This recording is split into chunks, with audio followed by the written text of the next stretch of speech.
one of the reasons I really wanted to do Moonfall was because it related to the odd times in which we find ourselves living in with this COVID pandemic. And I think normally big disaster movies like this are movies that people seem to gravitate towards. I think they can see themselves in them. We all have this fascination about the end of the world and what would that look like and how would we live through that? Would we live through that? And because the pandemic is so much, I think, a part of our everyday life right now, a movie like this sort of resonated with me in a different way. I thought it would be more relatable now than ever before within, the constructs of our life right now. There is a wonderful thing that films can do, no matter if they're a tiny independent movie or a huge spectacle, which is engage in conversation, which is can make you think. Maybe it can change the way that you look at a certain subject. Maybe it can open your mind, even if it's not some heart-wrenching drama, even if it's a big, fun, splashy spectacle. And I think this movie can do that.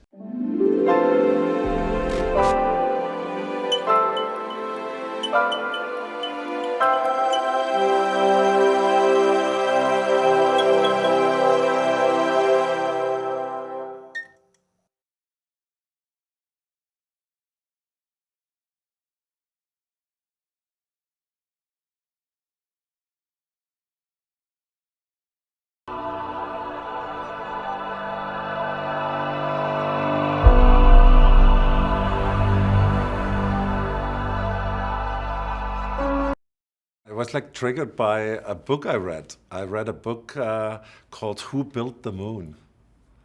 And I kind of was so fascinated by it. And it like kind of pretty much like kind of says, moon is not like a natural object.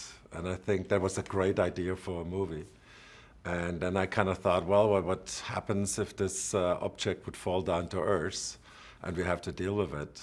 And that's how the movie, in a way, the first inkling of a movie idea always starts. You find a really fascinating idea which fascinates yourself. And then it took like pretty much 3-4 years or 5 years even, to get the right script. And it's a relatively simple idea. The moon's falling to Earth. We have to figure out what it is and how to stop it. And it's then, about the people who go up there and their families who stay behind and have to survive. Roland and I always used to take a little time while we're making a movie to think about a possible next one. And so during the filming of the sequel of Independence Day, Roland at some point pulled me away with this idea. There is a theory out there that the moon might be a hollow, constructed object.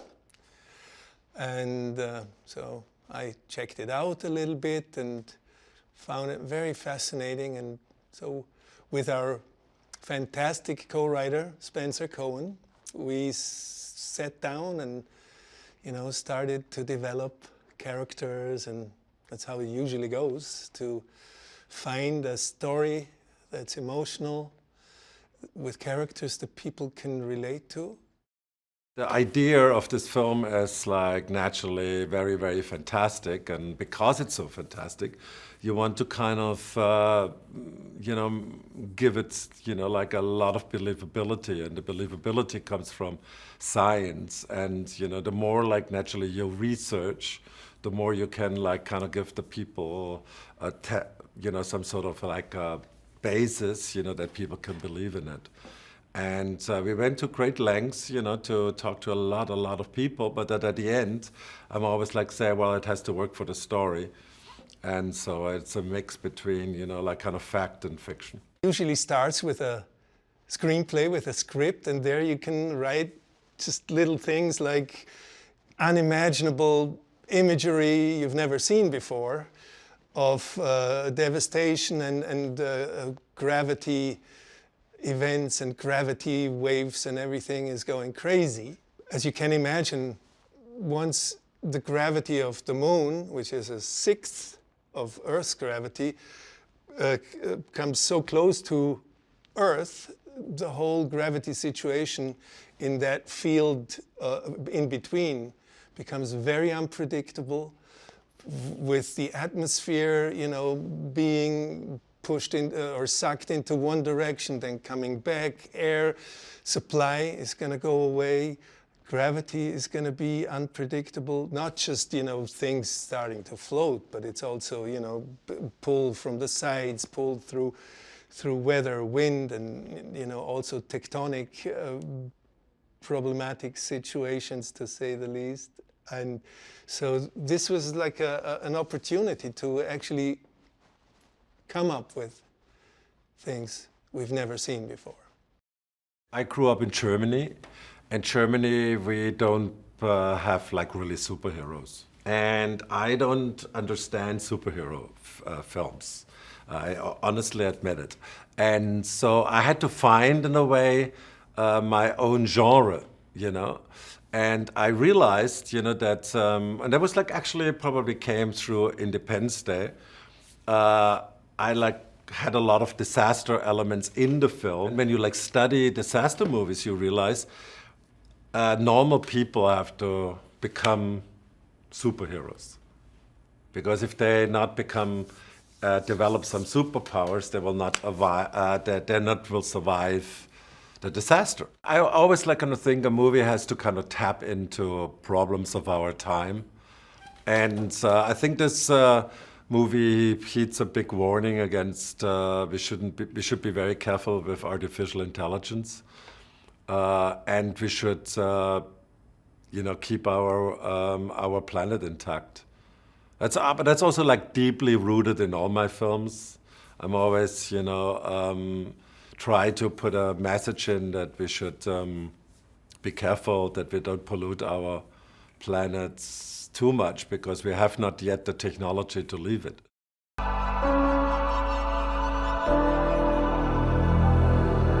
There's something really strange going on with the moon. It's changing its orbit, and it looks like it's going to fall down on us, which is a completely overwhelming situation. But humans and the human spirit, you know, don't give up so quickly. And as we see now with our society, there's always people who grow above their potential.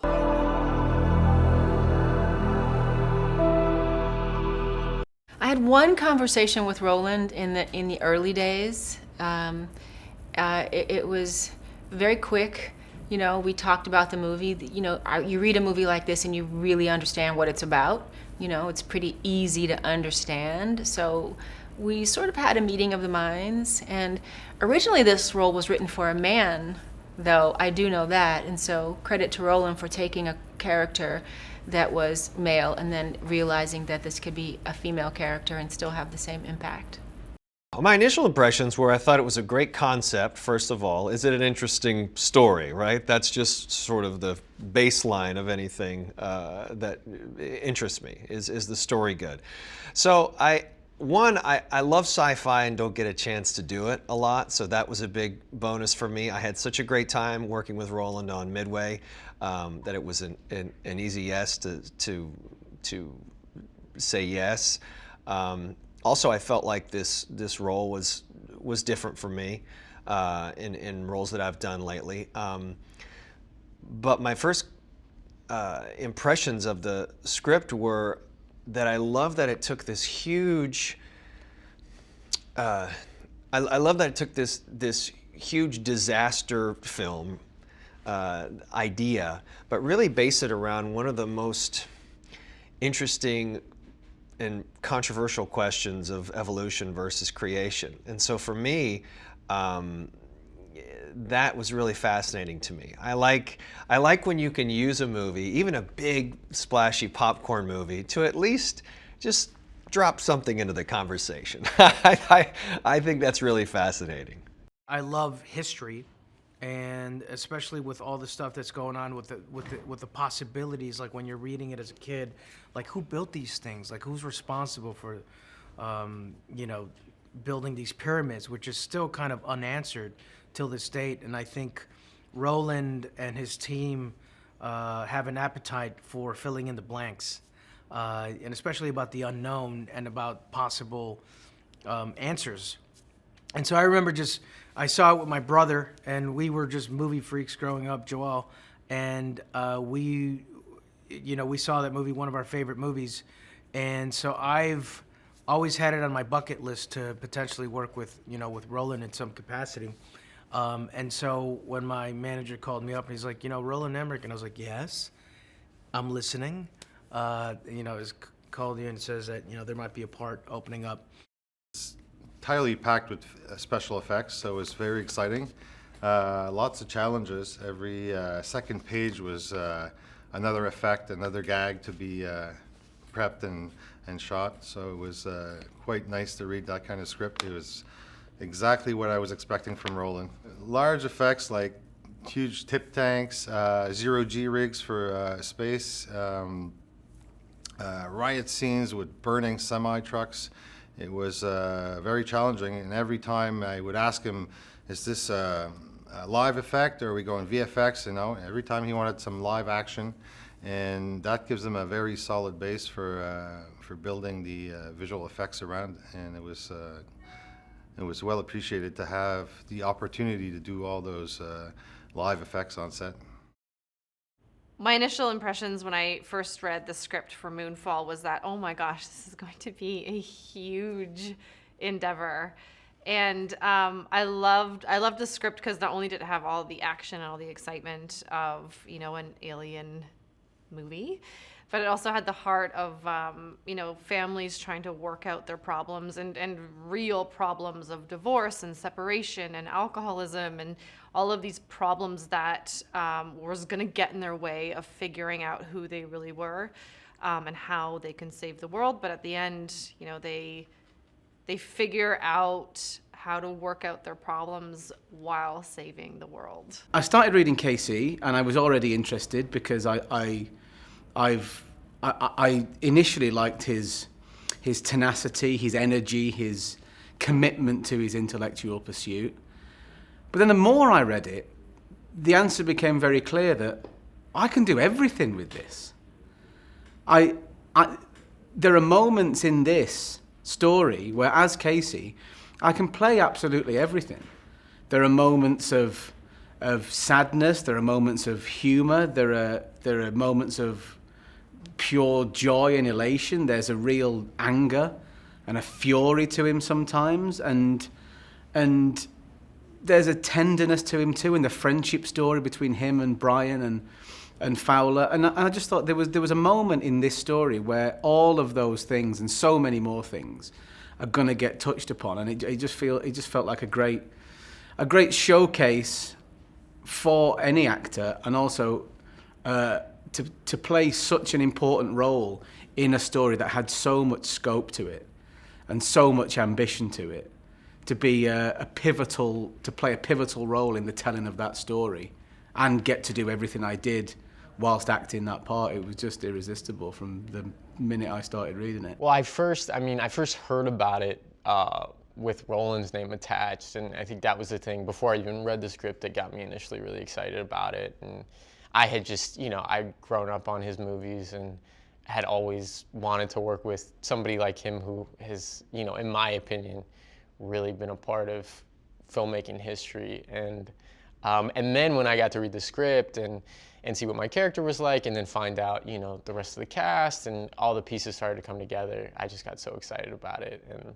And it was great. I was able to have a conversation with Roland pretty soon after I read the script and hear from him, what he was looking at when it came to the character and what he was wanting to focus on. And then pretty quickly after that, he was able to put Patrick and myself in touch. And yeah, we, and then of course the global pandemic happened, so we had to sit around and wait a little while, but now we're here and we're getting to do it after all that. When I first got the script, and it just shocked me that everything's going so wild and so crazy, and I've no idea how's everybody gonna do this. Are we seeing the actual things, or are we only gonna imagine everything in our head? And honestly, this is the first disaster movie for me, like forever. So I would honestly have no idea how we're gonna do this. But once we're on set and Roland explains everything to us, it becomes really clear.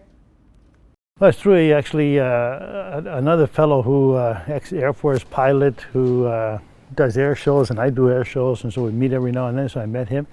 And he acted as a consultant with these guys on the movie Midway, bringing his expertise as a fighter pilot into that.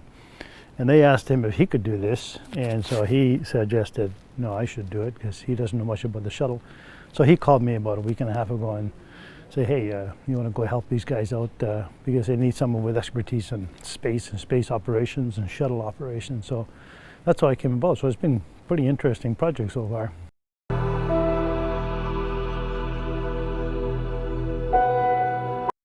The great thing about working with Roland is that it's always inspiring to work with somebody who's an absolute master of what they do. In terms of the disaster movie, he's done other movies. He shouldn't just be defined by his work on disaster movies. But in terms of the disaster movie genre, he's not only perfected a lot of those motifs, he created a lot of those motifs, and it's such a game raiser to work with somebody whose instincts for these things are so exactly on point. And you know, if you can't get Roland Emmerich to direct your disaster movie, get someone who can copy Roland Emmerich to direct your disaster movie. And so we know that in terms of the visuals, in terms of the suspense, all of the devices that he uses to create this disaster movie narrative, we know that any input that we have on that is redundant, really. But what he does do, he creates a very collaborative atmosphere when it comes to actors and their characters, because he wants to make sure that all of these characters are as rich as possible. A guy like Roland, I think he's always kind of looking to take it to the next level. Even before starting filming, I had watched White House Down, and there's that scene where the limousine is driving on the White House lawn, and there's a whole car chase, and there's a Gatling gun, and I was just like, oh my gosh, this guy's just been, he's just always trying to top it. And then hearing about, you know, just how his brain works and how he's able to conceive of all this stuff. But then for me to get to see it on the page, I mean, I'd never read a script like this, and just how extensive it is and detailed, and I mean, for me then also selfishly getting to see that I get to be in some car chases and, you know, in zero gravity, like jumping off cliffs and doing all this crazy stuff like that. I was very, very excited for that. That was when I was like, oh wow, you know, I hope this really does get to work out, and I get to be having all that fun with him doing that. When I first realized that this was a Roland Emmerich film, I freaked out because Independence Day is one of my favorite movies. It's one of those movies that I watch at least once a year. So when I found out it was a Roland Emmerich movie, I was super excited, but then really scared because I was really nervous.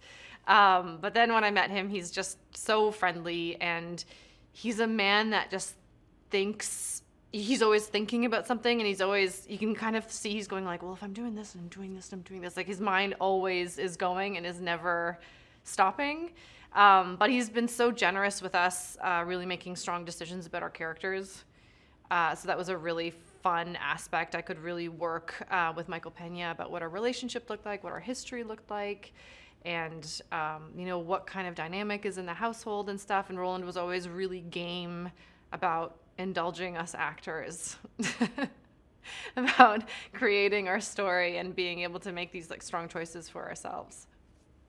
He gave us the meat and potatoes, and then we just piled on top of it. We had this Zoom call like before he got me into the cast, because he didn't know me first of all, and we had to do this small interview online, and he just talked to me. He wanted to hear my English and my accent, because he wants me to do a slight Chinese accent on this role.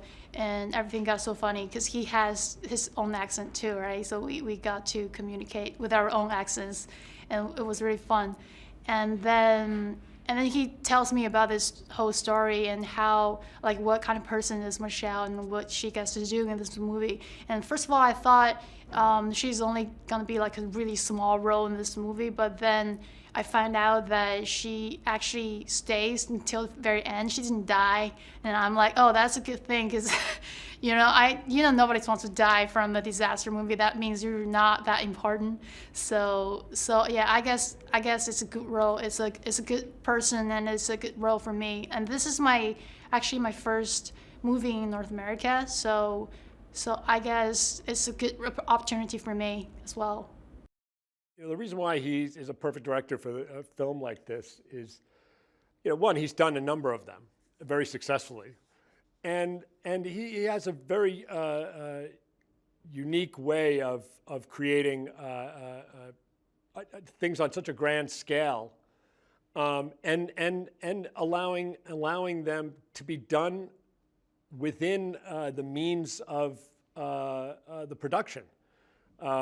Which I find remarkable. To sort of fit this into the Roland canon, other than, yes, it's this big epic movie that he knows this space. He's not afraid of the scope of a movie. No set or piece is too big. Like he rolls with it. That's actually when he gets really, really, really into it, because he's got such a vision in his head that we're all trying to just hold on and figure out where he's going with it.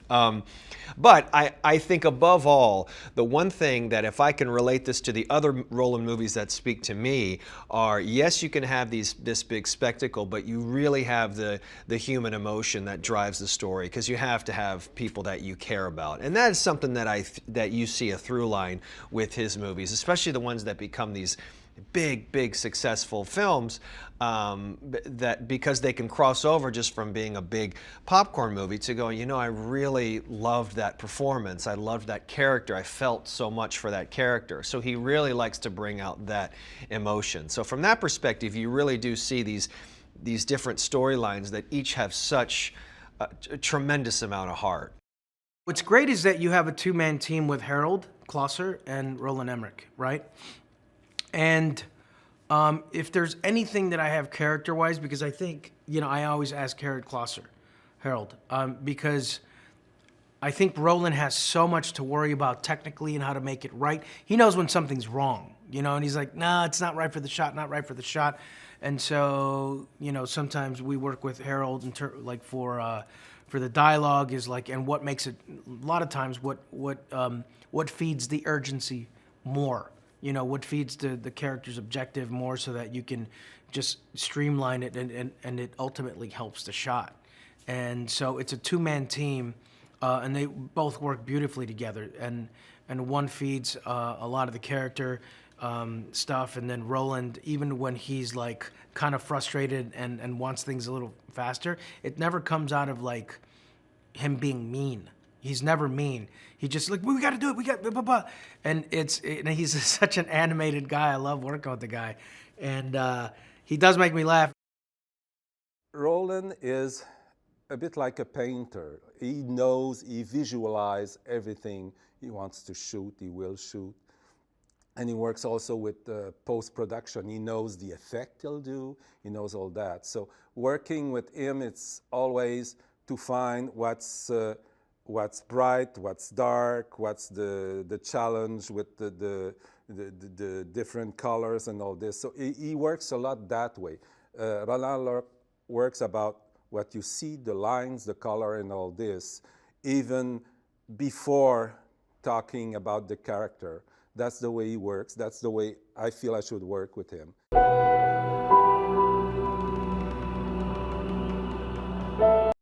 I describe Fowler as wicked smart.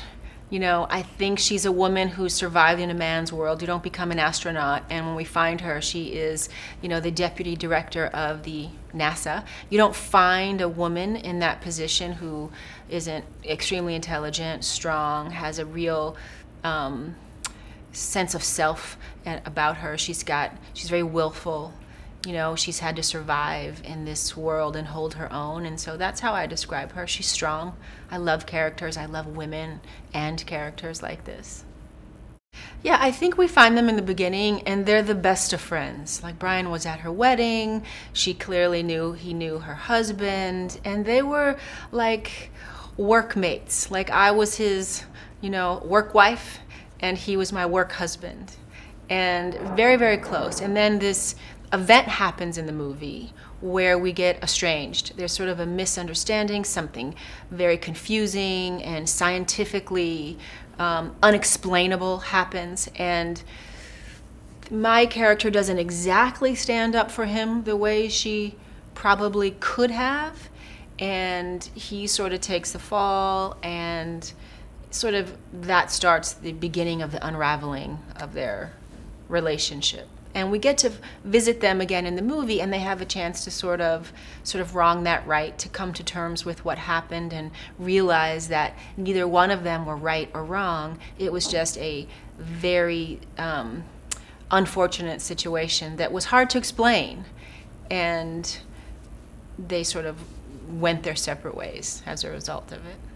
Halle as Fowler, she manages to do something that's also very tricky. And it takes a very unique screen presence to do it, where she marries two sides of this character that feel almost completely contradictory. Like these two sides of a character shouldn't exist as successfully together, because on one hand she's very commanding. She takes no bullshit. She's a badass, and she's a commander, and she's in charge, and she's very powerful. And on the other hand, she has this softness and this kindness and a gentleness to her when you see her with a family, where you see her sharing these tender moments with Brian. And sometimes Halle is able to play those two sides of this character simultaneously, not go backwards and forwards between the two. You always believe that she's commanding, and you always believe that she's tender. And it takes somebody with an incredible aptitude for the craft to be able to pull that off, I think. Such an opportunity for me to be able to work with her, and she is so nice that I would never imagine a Oscar-winning actress will be that will be that nice. She's just so patient every time she does this. Usually, like, it takes 15 times or 20 times to do one shot, right? To do one scene, and she's just so patient with everything, and going through everything with me, and I just think she's a really nice person. That's the crux of this of Brian, is no one believes him, no one trusts him, because it does seem so outlandish, and it doesn't help that he always shoots his mouth off and shoots himself in the foot. So that's not helping the cause. And I think he carries a lot of resentment towards Fowler, towards Halle's character, because, and I can't knock it, she wanted to continue on with her career, and they moved up in the world, and he, felt really betrayed by that. And Halle was more like a dream of, how could we possibly convince Halle to play this part, and it was a little bit of a long shot, and when we heard that Halle likes it, actually, it was like, oh yeah, yes. I think we do make a ragtag group. That's a really good way to put it. We are all kind of anti-heroes. I don't think any one of us want to be there, but yet we have to be there, and I think it's great that Brian is sort of this disgruntled, doesn't want to be there, but knows he has to be there. He's struggling to get his life together. He was, he dipped off and became a person who struggled with alcohol and sort of keeping his life together. My character is there because she's an expert navigationist, so she has to be the one to guide the mission and make sure we get where we're going. Brian gets to fly the shuttle, and Casey represents, I think, the everyday average guy on the flight of his life. He's not an astronaut, has nothing to do with NASA, but yet he's this brilliantly he has this brilliant mind that has come up with the idea that the moon is a megastructure. So we realize we need him because if in fact it is a megastructure, then we're going to want a megastructure up there when we get there. So we take him along, but he represents an everyday guy. If you got to go on a space shuttle, you'd be seeing it through the eyes of that guy. So it's a fun group. Casey, John brings the levity. He brings a lot of humor, to the movie, and I think movies like this need that. I hope my character brings some heart to it. I think being the woman up there, while she has to survive in a man's world, I think a woman's sensibility is often very different than a man's, and I hope my character brings a little bit of that. And, Brian, Patrick just brings, the brawn of a man. He's there to try to save this day any way he can, and so I think it makes us like a good trio. We all bring something a little different. To say about Halle Berry, for me,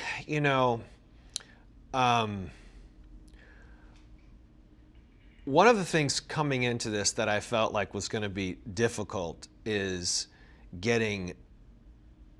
Brian being very, very angry with her, because she has such a warm and welcoming face, to say the least, that you want to get along. You want there to be chemistry, and which of course there is, but it's so if anything, trying to work in how we were angry with each other became more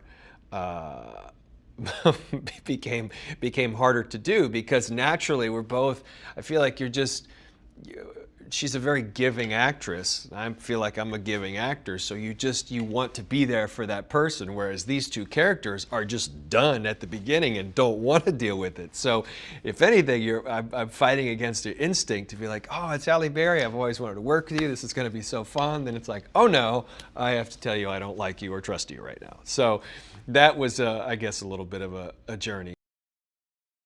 Patrick and Halle had a very, very cool chemistry with each other. They're both excellent actors, but it's always like you never know, will they have chemistry? And then John Bradley is this sweet guy. I saw him in Game of Thrones, and I fell in love with him, because even in that like kind of brutal world, he was this like gentle soul, who survives this whole ordeal. And that was for me the most important, that, have somebody who's crazy, but also extremely lovable.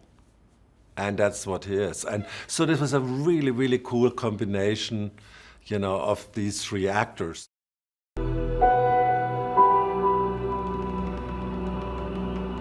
The nuts and bolts of the movie are the moon is coming towards us. We don't know why, and it's left up to the astronauts who have an experience, me being one of them, that 15 years ago was up there and saw something crazy extraterrestrial, and caused a fellow astronaut of mine we lost him. So I carry that guilt, being the captain of the ship, and over the course of the film, as the moon is coming towards us, we don't quite know what the moon is. Is it a planet? Is it something built? If it is, who built it? And what is this impending doom threatening the world, our world? So, astronauts, even though I'm out of it, astronauts have to go back in and figure out what is the problem, and all is not as it seems once we get up there. That's the cleanest version I can tell of a script that's very long. Present day Brian is in a pretty terrible place. Jobless. He's trying to hold on to his past and of his knowledge of being an astronaut. Clearly a very smart person, but probably a little more of a rogue scientist than a typical by-the-book guy, which is how he differs from Halle's character. She still has a government job, and he resents that, and he carries a lot of guilt for what happened at this failed mission several years ago, which got him out of NASA. and you see his marriage is broken, his relationship with his son is broken, then you see his son get into some trouble.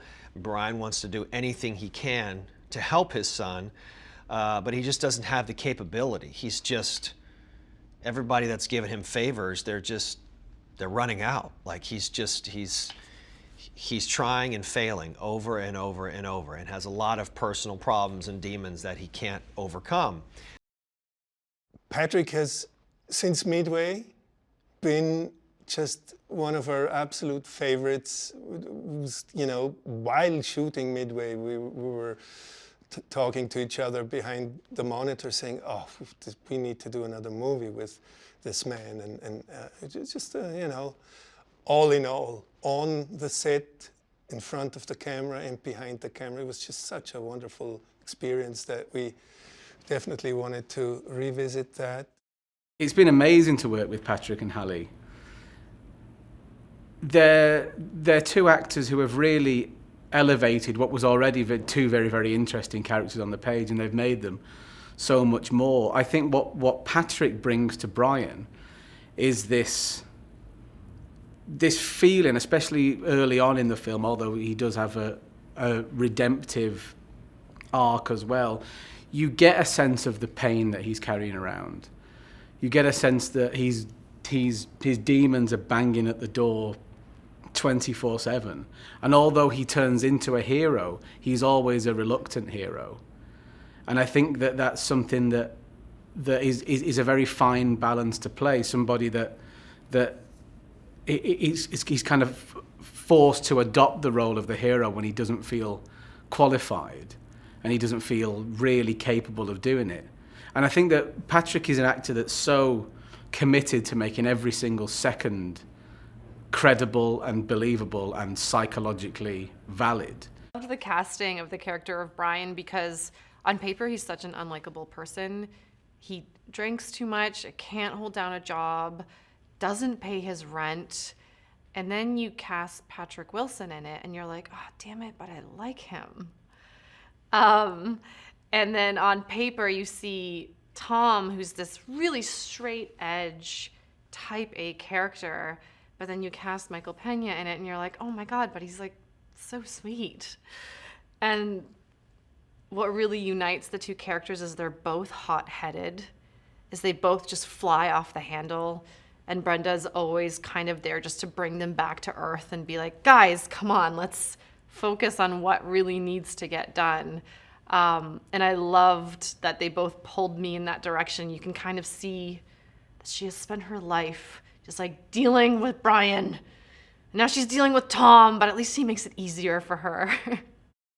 Sonny is the son of Patrick Wilson's character, Brian Harper. And when we first see Sonny, he is getting pulled over by a bunch of cops and arrested for a reason that we're not really clear on. But, you know, originally it was kind of said that he and his friend got in kind of a mix-up, and his friend had some, you know, magic mushrooms and drugs like that in the car, and then all of a sudden he was speeding and it turned into a hectic car chase, and my guy Sonny was just kind of a deer in the headlights a little bit.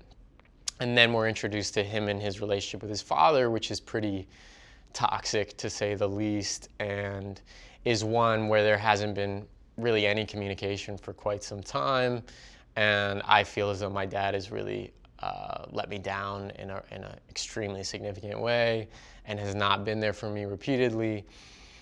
And finally, you know, he's making this ploy of I am going to be there and I am going to be, you know, a good dad, and I just don't buy it because, you know, for my whole life that's not been the case, and he's continually disappointed me. I had my own kind of understanding of, you know, Sonny's view of what his childhood looked like and, you know, the past 10 years with his dad on and off, but we more so had conversations, I think, of really trying, you know, in the moments we had on screen together, really trying to make the most of those and how we could do that.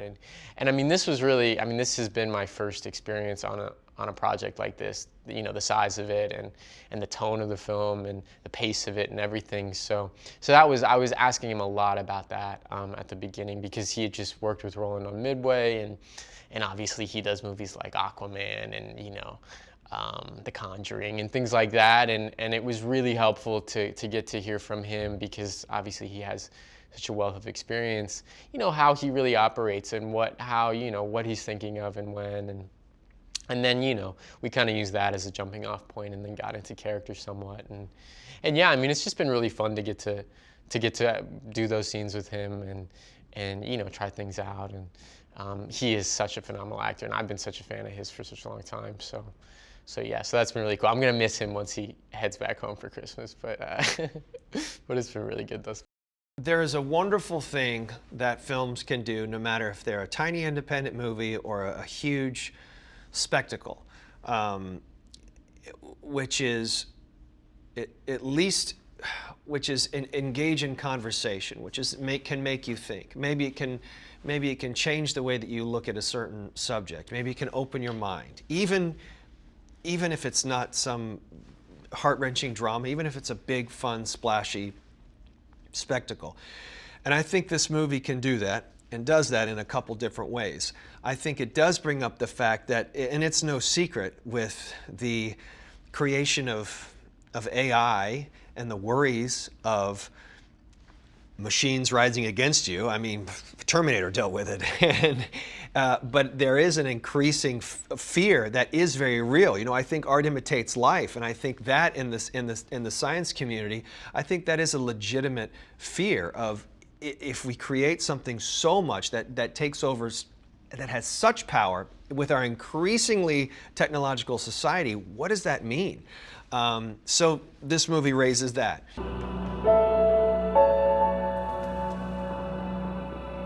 First meet Casey, he's a man who in so many ways is completely isolated. He feels like he feels like an island. He feels like a person who's completely alone in the world, and in so many different ways. For a start, he's physically isolated from his childhood because he grew up in England, and now he's moved back with his mother to America after the death of his father. So he's transplanted in one way. He's also feels a disconnect from his family because his father has died. He's got no brothers and sisters, and his mum has dementia, so she doesn't recognize him anymore. So there's no point of contact there. He doesn't have any friends in particular. He doesn't have a relationship. So he's emotionally isolated. He's also intellectually isolated because he works with people who don't have any time for the things that he believes in.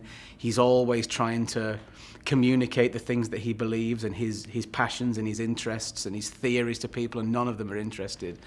So yeah, at the start we find him completely alone in the world and searching for a point of contact, searching for a kindred spirit, and searching for an ear that wants to listen to what he has to say. Brian and Fowler, they have a history, and they've been on missions together before, and they share this past, and certain catastrophic events have happened to them in the past that they both shared and they've both processed in different ways. And it's interesting then for Casey to join that energy, because you get these two characters who have this shared backstory, and there's a lot of context between them, and Brian is a character that carries an awful lot of regret around with him. He carries a lot of pain around with him, and Fowler knows all about that, and there's been conflict between them, and there still is conflict between them now. And for Casey, he's an observer to that a lot of the time. He's slightly outside of that, and it's almost like, you almost get the impression sometimes that it's like the child observing two arguing parents, that sometimes you feel that he just wants them to get along, and that's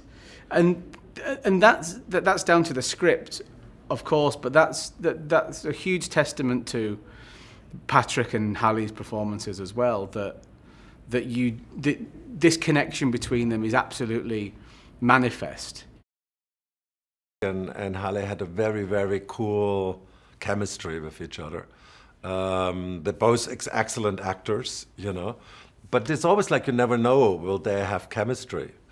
And then John Bradley is this sweet guy. You know, I saw him in Game of Thrones, and I fell in love with him, because even in that like kind of brutal world, he was this like gentle soul, you know, who survives this whole ordeal. And that was for me the most important, that, you know, have somebody who's crazy but also extremely lovable. And that's what he is. And so this was a really, really cool combination, you know, of these three actors. To me, that's one of the most interesting relationships in the film, is Brian's to Casey's. And Casey, so John Bradley plays Casey Houseman, and he is this very alternative, some would say wacky scientist who, you know, holds meetings in hotel ballrooms, and not that there's anything wrong with that. But he's, yes, his theories are very outlandish. The reality is, Brian is he's the only, in our movie, Brian is the only one who has seen what's up there and what is this impending threat, because his other partner, Marcus, spoiler alert, does not make it in the first few minutes of the film. And Halle's character does not see it, so she has to trust my word, and she doesn't at the time. And that is a major source of contention between those two. So Brian harbors this secret of what he saw up there, which he couldn't even wrap his head around, because it was some alien life form, and it was horrible and terrifying and something he's never seen. So naturally, when no one else on earth can believe him or doesn't want to believe his stories, the guy that's giving the most outlandish theories, which is KC, there's just something there that it's like, you know what? I bet this guy would believe me.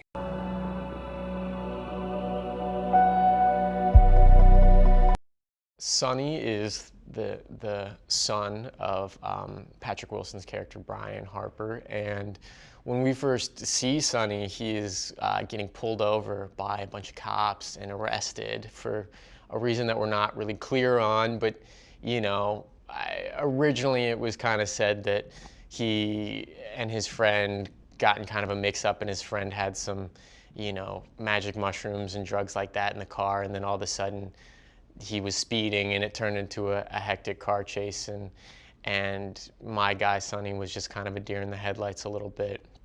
And then we're introduced to him and his relationship with his father, which is pretty toxic to say the least, and is one where there hasn't been really any communication for quite some time. And I feel as though my dad has really let me down in an extremely significant way, and has not been there for me repeatedly.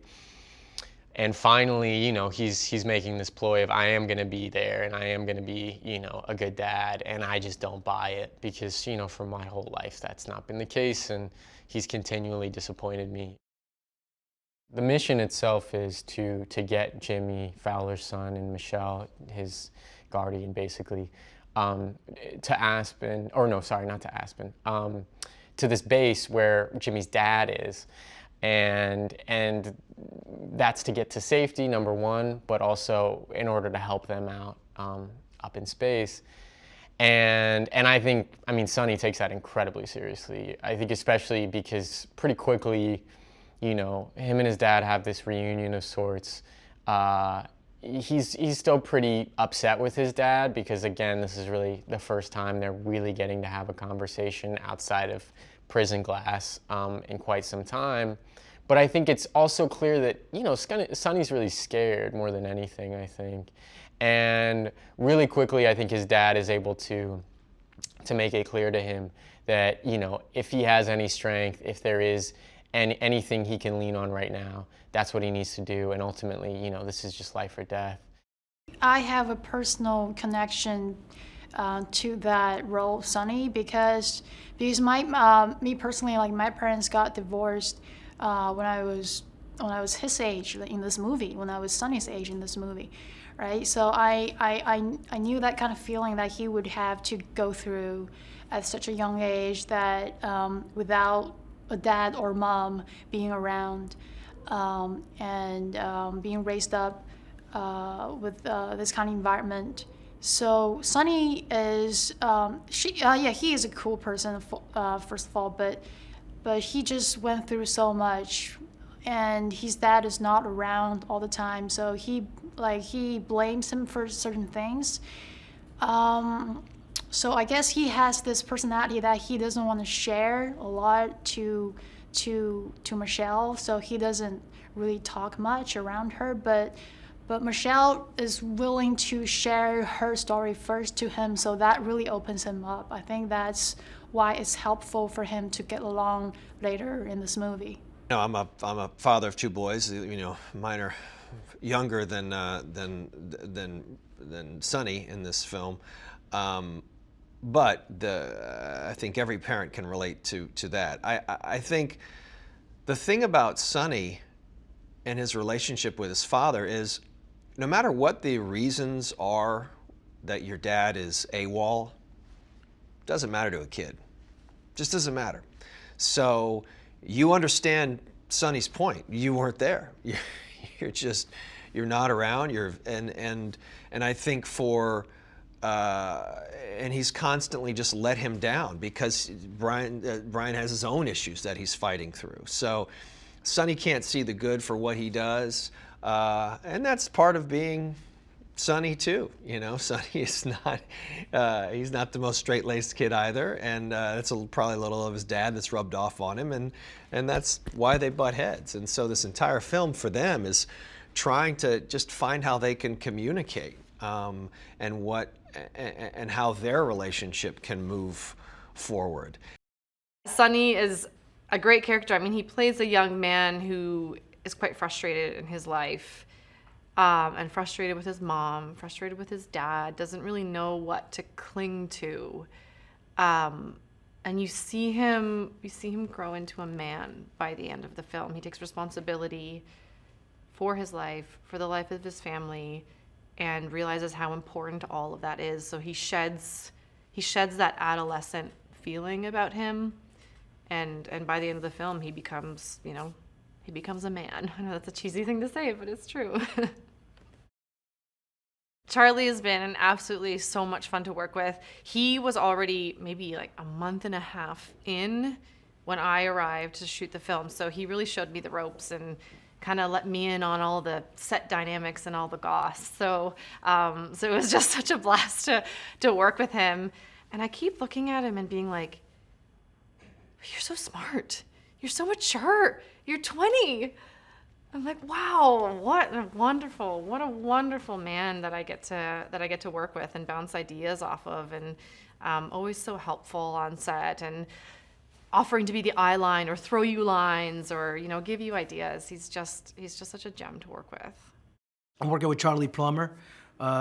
It's amazing working with these actors who've been working for a while. I mean, I think he's 21 years old, and he's got a big body of work. He does a lot of independent film, and I came up from independent film. And I still love it because it's a different animal altogether. Like that, when you rehearse, you normally don't change a lot of lines in my experience, because you don't have a lot of time to film something. So a lot of times you rehearse it almost like a play, and then put it on camera, because a lot of times you have 3 to 6 weeks to shoot an entire film. And he's been doing a lot of it, and it's funny because some of my friends that I grew up with, acting-wise, that are actors, have played his dad. And I was like, wow, now I'm playing his dad. I never even realized until right now. I'm like, wow, I'm playing that kid's dad? That's amazing. Who else played your dad? He's like, Walton Goggins. I was like, dude, I did him. That's crazy. I've worked with Goggins like 3 times. And then this guy. And I was like, dude, I worked with that guy. Holy crap. And so it's amazing. And then you have to kind of embrace that role in a way. But he's a really good actor.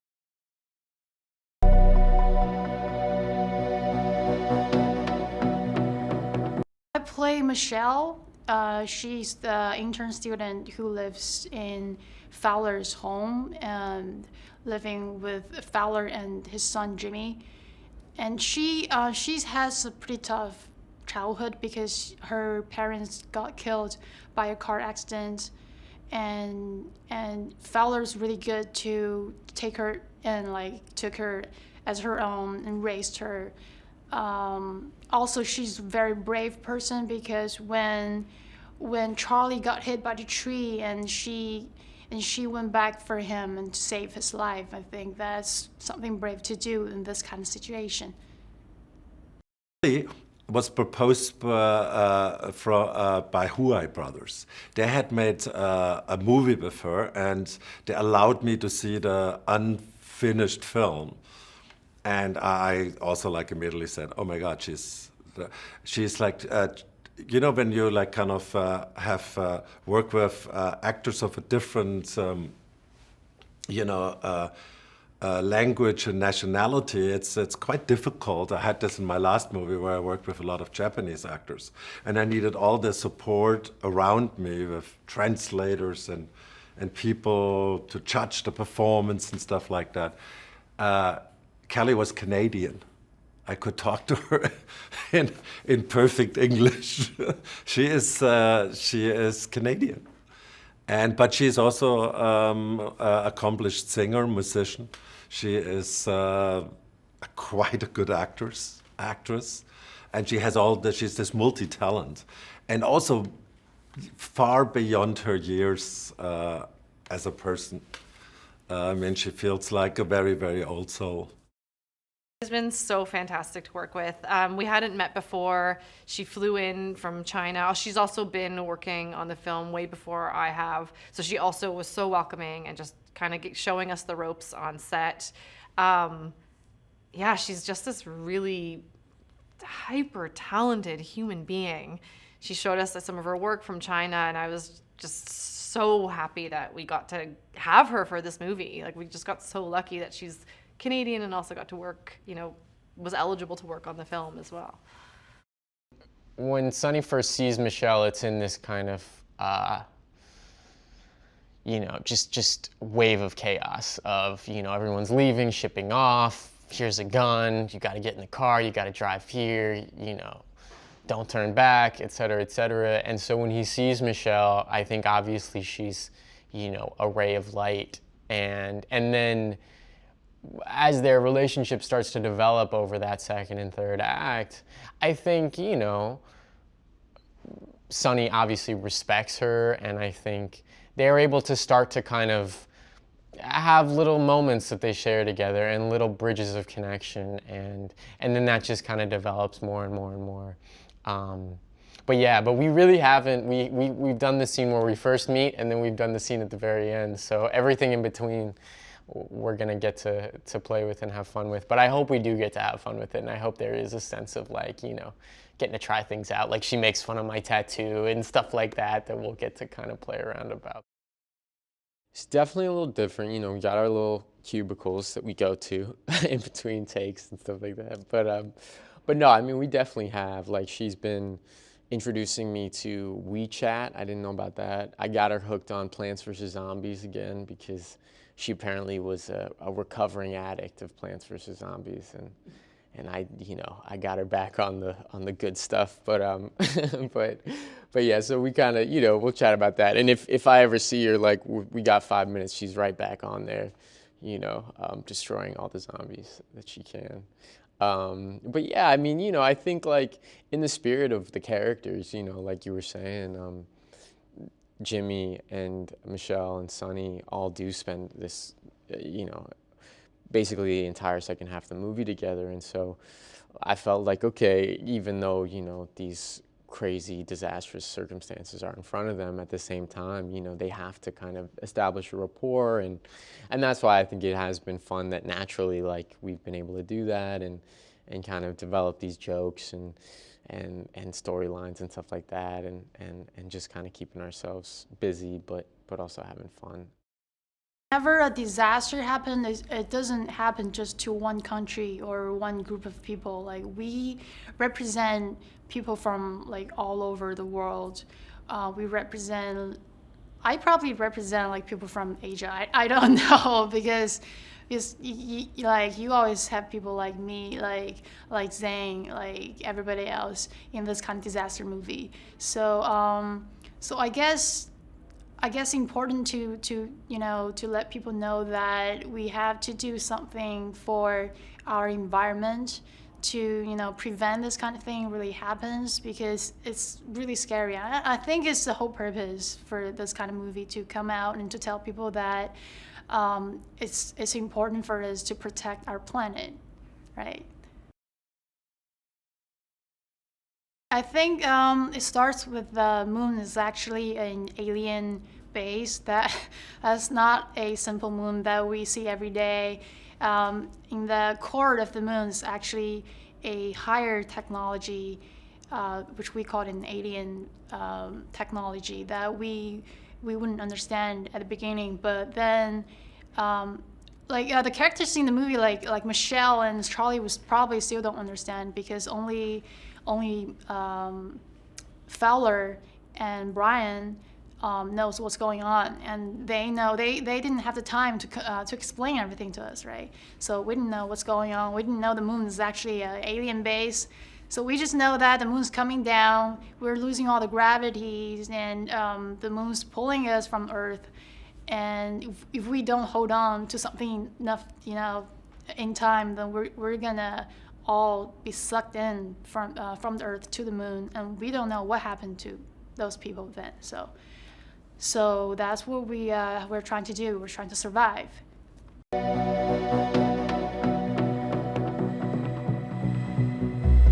I play the character Brenda Lopez, who is married to Tom Lopez, played by Michael Pena, and the ex-wife of Patrick Wilson's character, Brian Harper.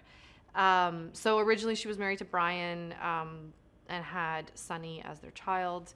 The relationship didn't work out because Brian Harper was completely overcome by his failures at NASA, and she left and married Tom. She really struggles to maintain a balance between the two families. Brian really pulls her in another direction with Sunny. And Sunny, I don't think ever really forgave her for maybe leaving Brian. So she's got this son who's in anguish and these two really beautiful daughters from this new family, and she's trying to balance the two families, and her whole journey is to try and find harmony between the two families, and which I think that she does towards the end. When the first devastation happens in LA, when the big tidal wave comes in, Brenda knows that Sunny is stuck in LA. And that has happened so many times on our planet, where there's been a natural disaster and families have been separated. And for me, that's what really drove the first part of the film for her, was her absolute not knowing what the right decision is. Do I go and do I try to get to LA and in any way possible, because flights are canceled, roads are blocked, or do I try and get my daughter safe so then I can go and rescue Sunny? And that's the whole thing that's tearing her apart, and also creates a lot of friction between her and Tom, because his plan is to get the girls to get them safe, but all she can think about is my son underwater? Is he alive? Is he dead? What's going on? So that whole first trajectory is, the anguish of a family that's been separated and doesn't know if they're ever going to see each other again.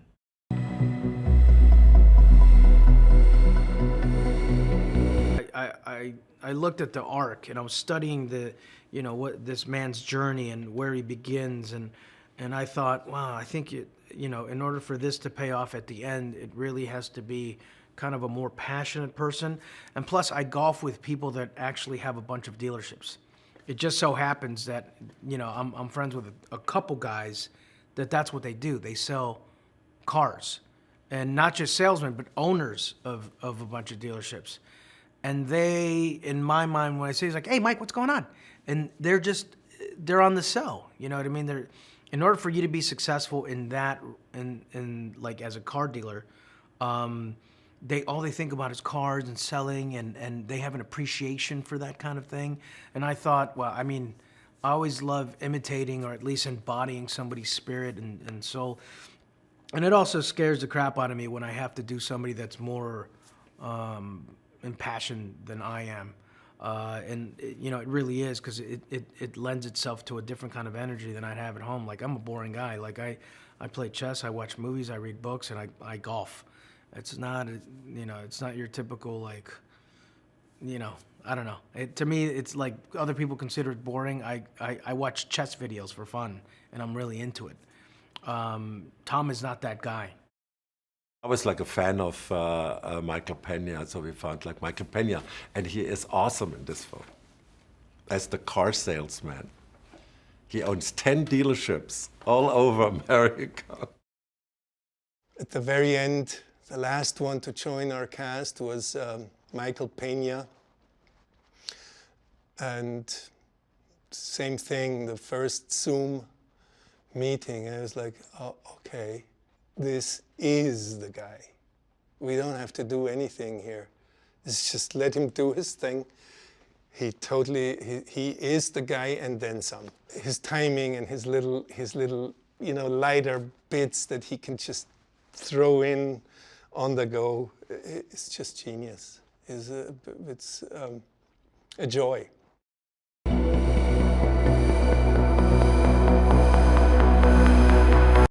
My name is Bjarni Trigwisen.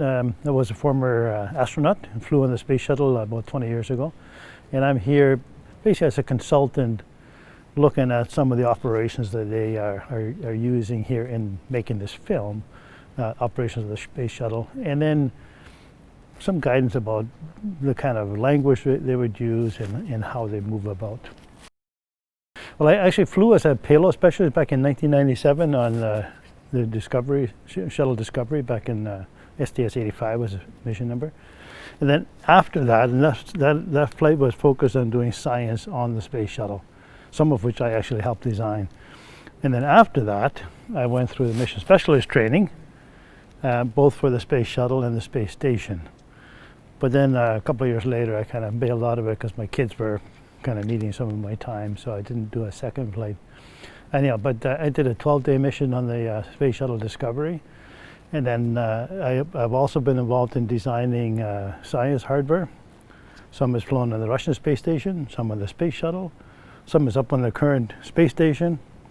And then I also design currently some essentially educational experiments in science, and they're flown on the space station basically once every year and a half or so. The folks at NASA have been just fantastic. Like when they read the script, they just understood what kind of movie this is, and I just feel they wanted to be part of the epicness and of the fun and of the, as I said, the spirit of the mission. Obviously, once they open their doors, makes a huge difference for stock footage and logos and believability and just the whole scientific team they provided us with, and that was just a wonderful collaboration. There's several areas. First is when you look at these cockpits and you see all these switches back here in the mid-deck here, and then in the front part of the cockpit, there's like a few hundred switches and things. So every now and then they're looking to throw a switch for something. And so I give them advice on where that kind of switch might be and what they do with it. And so they can just go naturally to something that actually is the right kind of a switch. So that's one of the things I'm doing. The other thing is when people are moving around in floating freely inside your spacecraft, you tend to move very gently and drift around a lot. The motions that we have when we're walking around the ground don't really replicate what happens when we're in this free-falling environment or free-floating environment inside the spacecraft. So I kind of coach the actors on how they should do some of their motions so it looks closer to what you would see the astronauts actually doing if they're inside their spacecraft. And then the dialogue, I've helped a little bit with just changing the dialogue here and there, just to bring some of the terminology kind of in line with real shuttle operations and how they would interact with each other. There's a very sort of strict protocol we use in the dialogue to make sure that communication is very clear and everybody understands it. So I've tweaked some of the dialogue working with Roland and Harold, the writers and the director, just to tweak that dialogue so it's just more in line kind of with how people would actually communicate in the spacecraft. I've had the script for a couple of weeks now. They sent it to me couple of weeks ago. And I've been through it in all the scenes, and then all the places where there is either an action, a switch throw of some kind, or a dialogue, either between them. For instance, when somebody's in the cargo bay or doing something, the dialogue is such that you want to avoid any mistakes. So we treat the dialogue to kind of line up with that. And then looking at the actions that are taken, in all the places where a bit of knowledge about how things actually happen in space, I've looked at that, and I've sat down with Harold Klosser, the main writer, and talked a little bit with Roland about, well, how would you really do this, and what would you really say? And so some of the dialogue that we're actually hearing is dialogue where I have helped them tweak the dialogue to be more in line with really how it would be in a real shuttle operation. Okay, the first thing is there is no such thing as zero gravity. This is a real misnomer and sort of a misunderstanding of what's going on. And I've had engineers and physicists talks that I've given make the same mistake. One time I was giving a talk, and there was a physics professor, and he said the same thing, there's no gravity in space. And I said, well, how then does the space shuttle or the space station stay in orbit around the Earth? The gravitational acceleration at the height of the space station, or where the shuttle flies, is 90% of what it is here. It's only diminished 10%. And if you didn't have that, you wouldn't stay in orbit. And so when you're floating inside there, it's not because there's no gravity. It's because you, inside the space shuttle, say, are in the same kind of orbit as the space shuttle. And so you are continually traveling around the Earth because of the gravitational acceleration, but you're basically following each other very closely. And so one compared to the other looks like they're floating, but they're actually both accelerating at a very high rate. We were fortunate enough to have somebody on board at NASA who was available to answer any questions that we had about any details, and we were also given permission to use their beautiful library of images, which was very helpful on this show. We wanted to know what each person, what their responsibility was in that room to make sure that it was as authentic as possible. We were put in contact with Dennis Jenkins, this engineer from NASA who would work at building Vandenberg launch site and worked several years at building Endeavour shuttle. He actually had written also like a three-volume book of the whole construction of Endeavour with all these pictures in it and so much material and so much information in those books by himself. So through him, we also found a simulator that was used for practice, for astronaut practicing and everything, and this simulator was an exact replica of the interior of the shuttle. There were actually pieces that used to be interchanged between the real shuttle and this replica. So he knew that was sitting somewhere in Florida in some museum that was half abandoned, and he was actually working on really hard at retrieving it to sort of save it.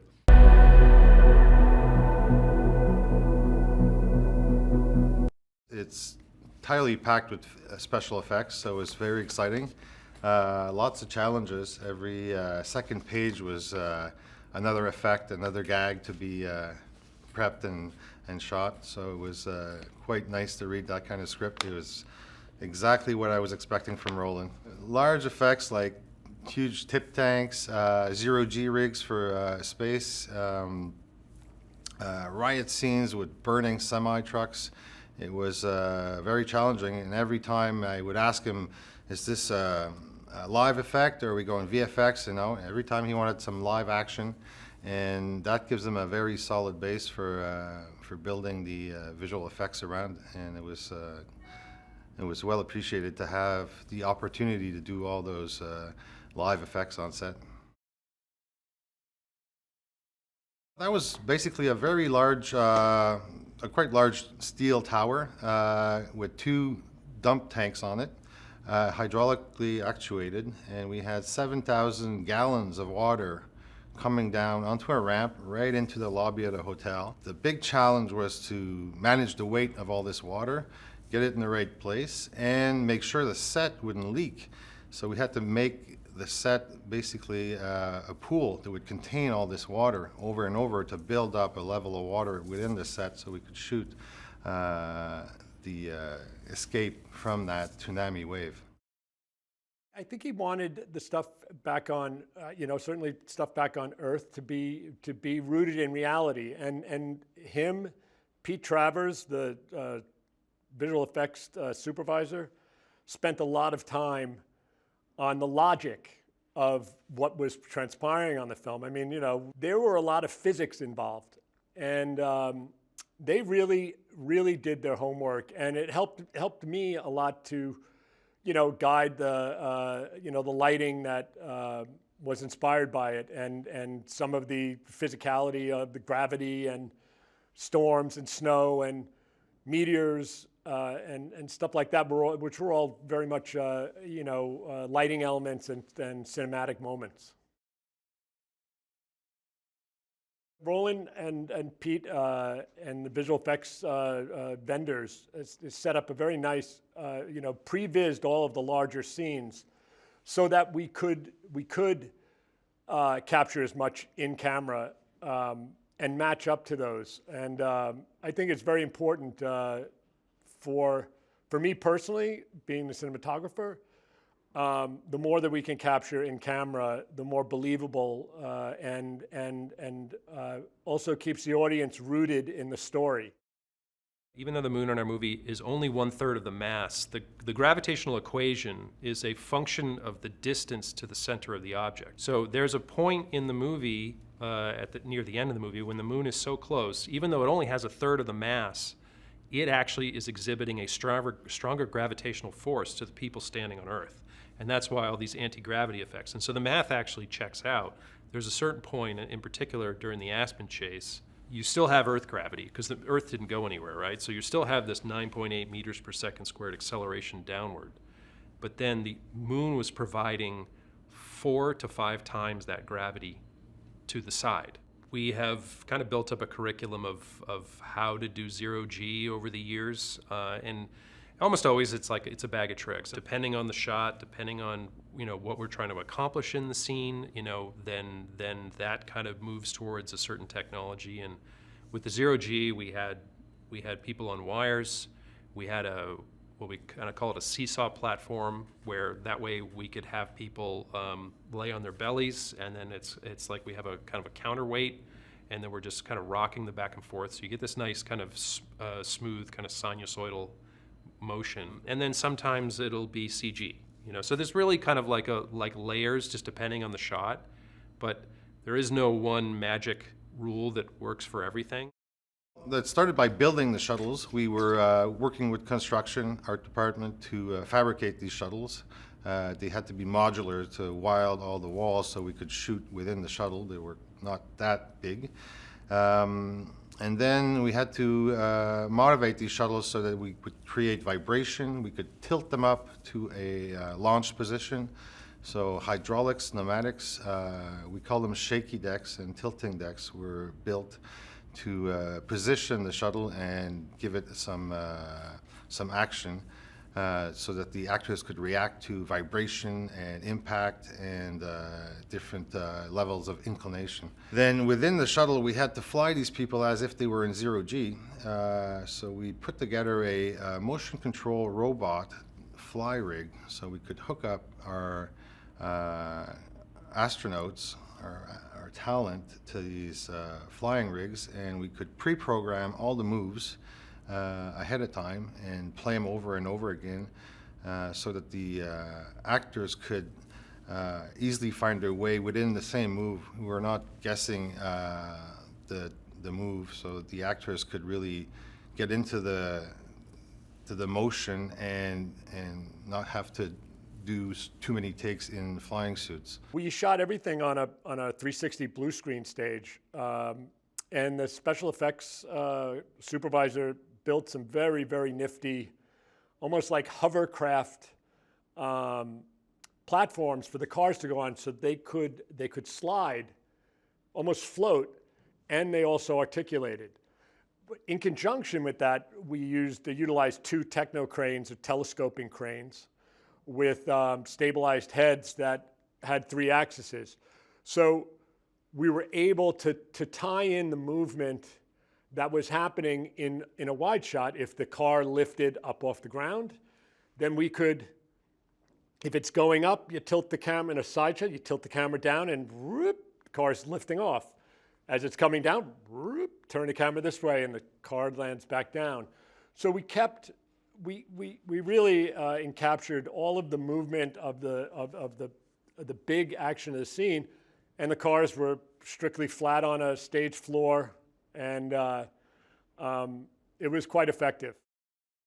Well, the shuttle itself was on what we call a shaky deck. It's hydraulically actuated, and this is just vibrations and impacts, and we control it with motion controllers and hydraulic valves. This allows us to repeat the same action over and over again, and we can adjust that action to the liking of Roland, our director, so that he gets the right amount of shake at the right time during the scene. We had the replica shuttle that was used on the motion base as well, and that was great for getting to the moon. So we shook that, we tilted it up to 45 degrees, brought it back down, and then up in space they went into the lander and rover part of the shuttle, and that's where we did the same thing with the shaky decks, and we had all sorts of different scenes to be shot in the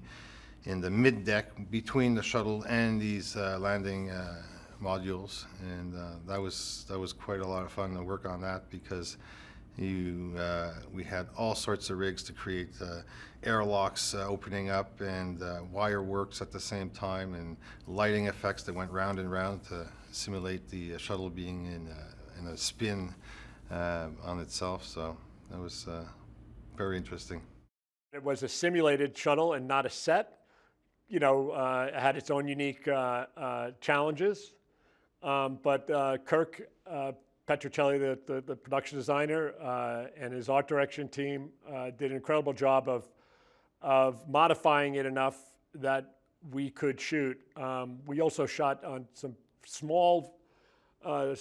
newer small remote heads, the Mini Libra, and it allowed us to get into positions and work in this space that wasn't completely able to be disassembled. First of all, we had a huge military vehicle, had to push a boat that was a 30-foot yacht out of the way, so there was a lot of rigging involved there, and then we had all the Humvees that were preceding the shuttle. The yacht was a lot bigger than we expected it to be, and we had to move it a lot farther than expected, because Roland saw a shot he could get with that revealing the shuttle behind it. So we brought in a hydraulic winch to winch it in its last position. We had to solidify the whole thing because it was a fiberglass yacht that would have fell to pieces after 2 takes. So we had to put some roll cages within it. And the truck that was pushing it had to be in contact with it, so we tied the truck to the yacht, and we had cable cutters to release it when he pulled back and moved on further down the scene. So we had 7 axes of control on our astronauts that were in flying harnesses, so we could have them travel, rotate, and tilt in every which way, and we could repeat that. And that was to me the only way to get these scenes shot in the amount of time we had. So we were not rehearsing any motion on set. We were just rehearsing the acting, basically. And when we had the acting down, the motion stayed the same, and it made it possible to get through these scenes in the amount of time we had to. It starts with previs. Actually, I mean, it starts with Roland. What does he want? You know, a number of these conversations early on, you know, Roland was very good, and he's always very good about this, is kind of what's the purpose of each shot, what's the purpose of the scene. And one of the things with that opening scene is he wanted to make sure that it was very clear was that the anomaly was a mystery. With those kind of overriding like themes of how mysterious he wants it, how, you know, then it's kind of like that's how we start the previs. And, you know, he said he wants it to happen at night.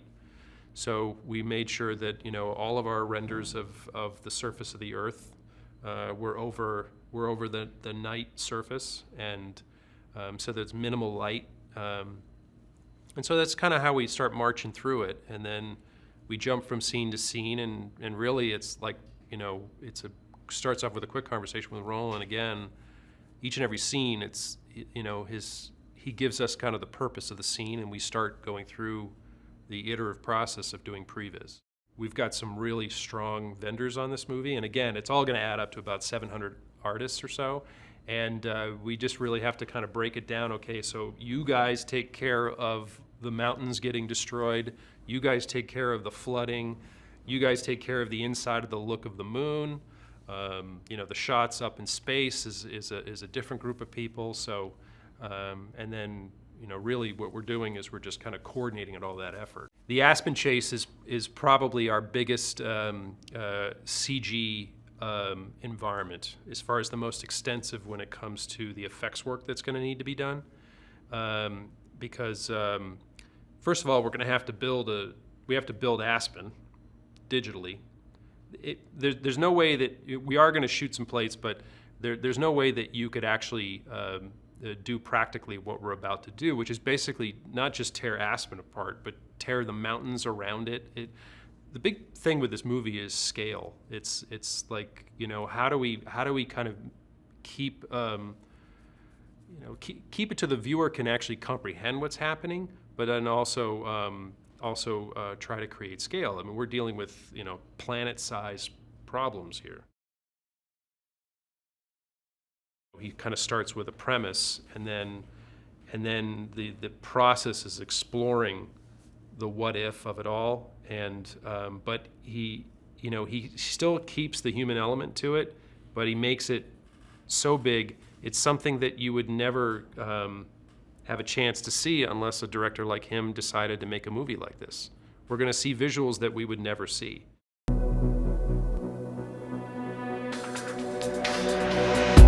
In the first meetings with Roland, the first thing and utmost what he wanted is he wanted the actors to be able to do their own stunts. He wanted to be able to get into their characters and do their own stuff. So he really wanted everything to be them. So with effects being there at the first meeting, we were able to talk about certain things of what we wanted to get done and how we could achieve some of these kind of like huge, epic kind of stunt sequences. All the actors had stunt doubles, but the stunt doubles never really got on the stage. They did all the testing, they did all the rehearsing, they did the camera setups, but then the actors had to go in and perform, and all the actors performed magnificently. I always loved doing my own stunts. I recently just started working out a bunch because I was, like during COVID, I was just golfing and stuff and sitting on my butt. And then when I would go golfing, I was like, wow, my legs are too sore. And I love that stuff. I don't know why. I'm like, it really puts you in the moment. There's nothing like a certain behavior and running over stuff, and it takes more of the pretend out of it when you're actually trying to go for something, and it's just a lot of fun. Like in drama, it's riddled with a bunch of behaviors and idiosyncrasies that you gather and try to absorb and then demonstrate, and so I'm all for it. There's some things that I can't do anymore. Like I can't really jump off a 10-foot something and rely and know that my knees are going to be okay, but I still enjoy doing it. What was probably the most challenging was actually some of the space flight in the 0G, because a lot of the other stuff, the physical stunts, was able to be done. We knew it all. We could do it all practical, but the space stuff, the 0G, we really wanted to kind of get it right. And so also in the first initial meeting as well with Guillaume and Roland, we talked about really not trying to invent anything new to achieve 0G. So we were going to go back to using a lot of the old style systems, and Guillaume wanted to develop a motion travel kind of system where they are kind of able to travel lengthwise, up and down, and rotate using some small gimbals. Recreating the gravity was pretty easy for me. I played an astronaut on a television show once for 2 years, so I actually did a zero-G flight. I was so impressed with John Bradley and his work ethic, and because we had a double for him for when the big tidal wave crashes through the hotel, but once that he was blown to the back, we pounded John with wave after wave, and he was just a trooper, like in this water tank. And then he had to do all his zero-G stuff in the spaceship. When gravity is pulling people up, we collaborated with Guillaume in the sense that he was going to take care of flying barbecues and tents and that, and I was going to fly, and my rigging team were going to fly the human elements, so all the stunt people. So basically through talking with visual effects and talking with Roland, we just needed to get to know what angle of trajectory we wanted the people to fly in. Endeavour spaceship, there are a lot of wonderful images that already exist, thank God, and we were fortunate enough to get a mock-up that had been done that was just sitting all by itself, lonely, waiting for somebody to take it to Montreal, and we altered it to make it camera friendly and embellished it and wired it up, and that's what we based the Endeavour on the Endeavour. The other spaceships were set designs that took months and months of study and building components and then deciding which type of bells and whistles went into that to create a really fantastic looking ship. The big scene where the tidal wave comes in through the hotel lobby, Guillaume and his effects team had made these two 4,000-gallon dump tanks that were rigged at the front of the stage. And so basically on action, he could dump 8,000 gallons of water at one time, which came in and blasted through the doors. So if you can imagine 8,000 gallons, I know my swimming pool at home is 10,000 gallons. So I could just imagine that volume of water coming through a lobby. It comes through with such a force. So those dump tanks really gave that scene and sequence a legitimate peril, I guess you could say, especially for John Bradley's character. The big car chase sequence, I'm going to have to give props to special effects on this. They developed a system where the car rides on a rig that's kind of like air hockey. So you could basically manually move these cars around by hand because they're floating on polished concrete. And then on the machines, they kind of have vibrators to make the cars go up and down, and boom, if they hit a jump, and then come back down. So manually, with poles on the sides, his effects team was able to bring the cars, crack them together, make one come up, come in behind. And this way, the actors are actually able to drive their own vehicles, lean out the window, fire, gunfight, you know. So it made everything totally safe for the actors, so there was no need for any stunt doubles. Roland came up to me and asked me to create a car chase on stage. So I said, okay, that's interesting. So poor man process car chase on stage with 3 cars. So these cars are bumping each other, are shooting at each other out the window, and they're driving in rough terrain. And okay, I said, let me see, how can I do that? You can put these cars on casters, but they won't be shaking and they won't be able to move sideways. So we decided to put the cars on air skids. Basically, we had some hovercraft technology platforms with actuators that could shake the cars, and we could move all these cars around with hydraulic winches. And this allowed us to create a very realistic chase with all the motion of the vehicles going up and down and hitting each other and shaking. It's like small roller coaster, but not that intense. But we did have this track underneath the car, so everybody was feeling this bumpness, this bumpy road, and everything was so bumpy, and we were just so cramping that small car because we have like 7 people, but we had to fit 5 people in the back, so everybody was so squished, and all of a sudden, you know, there's no gravity, and we had to like lift to be lifted in the air, and we just had to pretend that happened to us, and you know, all the ups and downs and all the hitting from the sides, and that's pretty fun. It's fantasy meets disaster meets heroes. So there's heroes in the thing, there's bad guys, there's villains, there's epic space. So I think it's a wild ride right from the beginning of the movie right till the end. So for people that like roller coasters, this is the movie for them.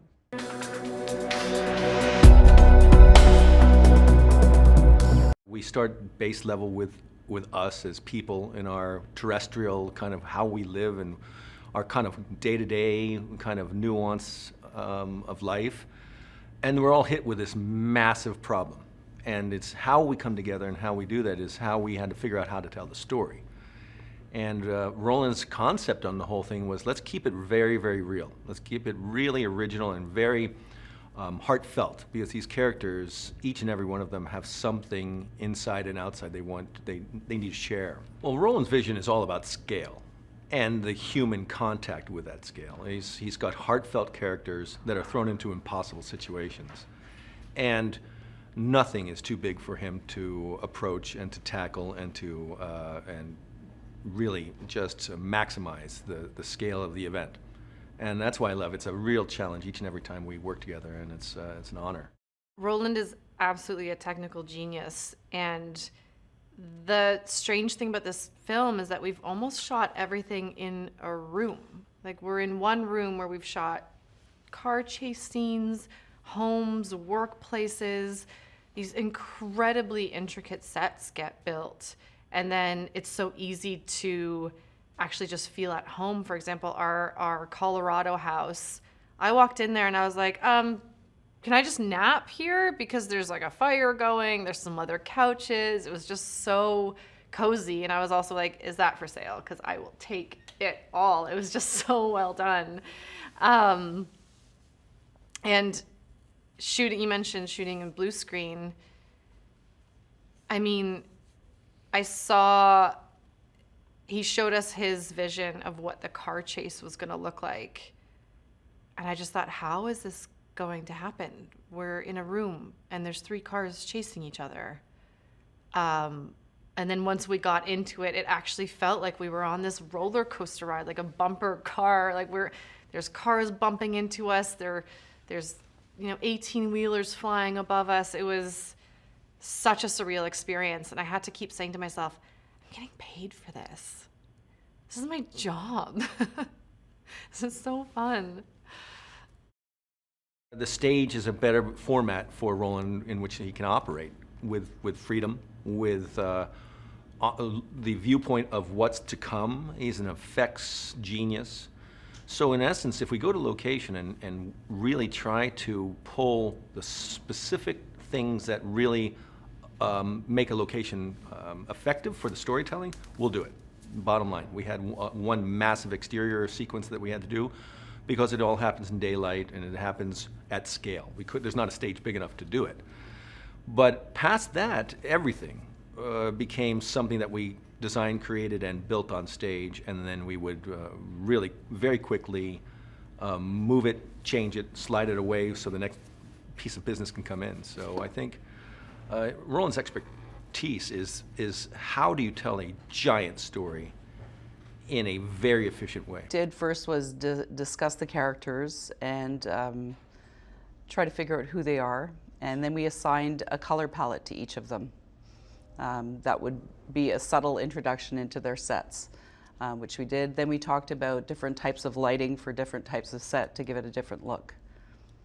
Halle Berry, we were in the golden earthy tones. And then we went to earth tones with green for Brian, and Casey was in blue. We assigned it blue because he was always wanting to go to space, and that was his world. And Brian was very grounded and stuck on Earth. Recreating the gravity was pretty easy for me. I played an astronaut on a television show once for 2 years, so I actually did a 0G flight which was amazing to get to do that. So I have in my body what it feels like to float and what weightlessness is and how the body moves. And, you know, I really understood fundamentally what that was. So those were just fun things for me to revisit. The stunts weren't, based on what I've done in the stunt world, the stunts were pretty mild on this for me. Roland does like to build, you know, and luckily he's got the money to build. Not everybody does these days, so he has been building up a storm. That's true, and the sets are, you know, just walking into the NASA set was pretty impressive. I think many people have a secret fantasy about walking into one of the most important rooms in the world and actually standing in there and feeling what that would feel like. So that was, I think, pretty impressive. And then also sitting inside the shuttle. While it was in pieces, you know, and we used different parts of it at different times, it was also still pretty impressive to realize, you know, just how small the space is and how these astronauts have to sort of maneuver in this capsule, this very small world, and how actually claustrophobic that actually is. I would say that it's been a really challenging experience to work on a Roland film. It's been epic. There was a lot of shared ideas between us. A little bit difficult during the pandemic, everybody in masks or on Zoom meetings, so you don't have the, you know, the direct contact that you normally would. There was improvisations on every set. I would dub it the morning marathon, where, you know, I saw Roland walk in, and it was set, lighting, actors, and we made changes. And every time that we made changes or subtle adjustments, it was perfect, and you could see it. You know, so he has a great eye, and it was a fun marathon. It's just so detailed. I mean, down to like a calendar that's a 2022 calendar with like, you know, oh, this is Valentine's Day and stuff like that. I mean, he is just so detailed when it comes to all that stuff. And I genuinely feel like a little kid. Like, I really feel like this is what I am at, you know, when I was like 6 or 7 years old. And that's what's really cool, getting to work with someone like Zane, who's playing Jimmy, because obviously he is 8. And so he is like getting to actually really do all this stuff at the age that I think you're probably having the most fun, getting to really feel like, you know, you're in like your imagination, you know, and very rarely, I think, do people get to feel like that ever. So I think the fact that he makes that feel more tangible and really just even more as detailed as possible, I think that just, you know, adds so much fun to it, and it's just so impressive. I think somebody told me something like 130 sets were built, you know, for the entire film, which is just absurd. I mean, that's like that's like almost a set, a scene. But yeah, I mean, it's such a testament to him, but also all the people he chooses to work with. I think they're all such professionals and so good at what they do, and they make it look easy. When we first started this project, we had many chosen locations, and after we were shut down because of the pandemic, certain locations were no longer available to us. And so we quickly started designing and building sets in studio, some that were very ambitious for the time frame that we had, but there's an excellent team here that just made it all happen. The majority of the movie was shot in studio. There was amazing designs, a brilliant team of art directors and set designers that created the spaces that did look authentic and real, so that we could bring in our dressing and make it a whole world. Obviously, visual effects, and we're talking about the, you know, Colorado mountains and all these things, and some big waves coming through a lobby of a hotel, and same thing, you know, coming, you know, I haven't worked with Roland. I was thinking that a lot of that was visual effects, and it, you know, a lot of that became a lot of construction, which was, you know, surprising. But also during the process, a lot of the things that started off as a plan for visual effects became build sets for all the good reasons of having everything on camera, you know, spending a little less on visual effects, but also, you know, to fill the space with more reality and everything. So Roland, as we were going, decided that more of the sets like the moon core and all the induction chamber, it was going to be a build and not just like a big set extension, just a big visual effects thing. We were put in contact with Dennis Jenkins, this engineer from NASA who would work at building Vandenberg launch site and worked several years at building Endeavour shuttle. He actually had written also like a three-volume book of the whole construction of Endeavour with all these pictures in it and so much material and so much information in those books by himself. So through him, we also found a simulator that was used for practice, for astronaut practicing and everything, and this simulator was an exact replica of the interior of the shuttle. There were actually pieces that used to be interchanged between the real shuttle and this replica. So he knew that was sitting somewhere in Florida in some museum that was half abandoned, and he was actually working on really hard at retrieving it. It was a huge scale set that was on an empty lot. Everything was built, the runway, the streets, all of the buildings. What made it authentically Los Angeles were palm trees, which is key. Also the great detail to the street dressing and the graphics that we find on all of the buildings. And the destruction was quite something, because what we like to do is dress the set as it would be and then go in and destroy it ourselves so that things fall where they would naturally fall. So it's not about throwing a bunch of destruction all over the place. You start with the real thing and then you destroy it.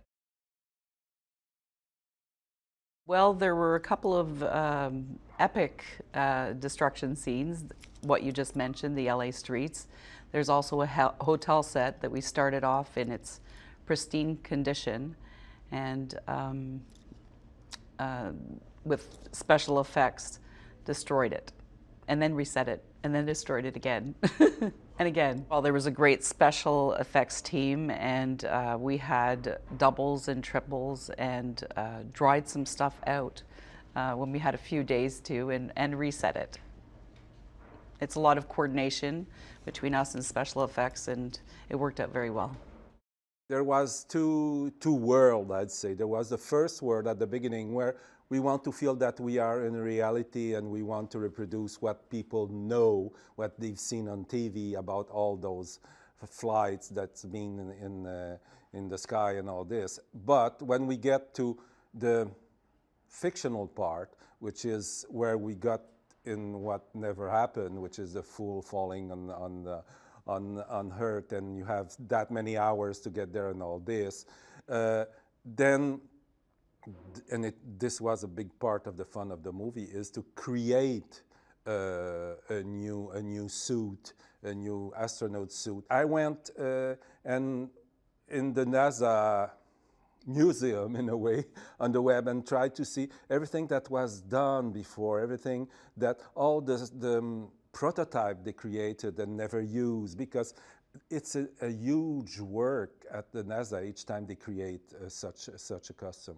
So I went there and I got inspiration from the 60s and all this, and then had fun to play with. We've been really fortunate to have NASA as a partner in the storytelling and in the movie.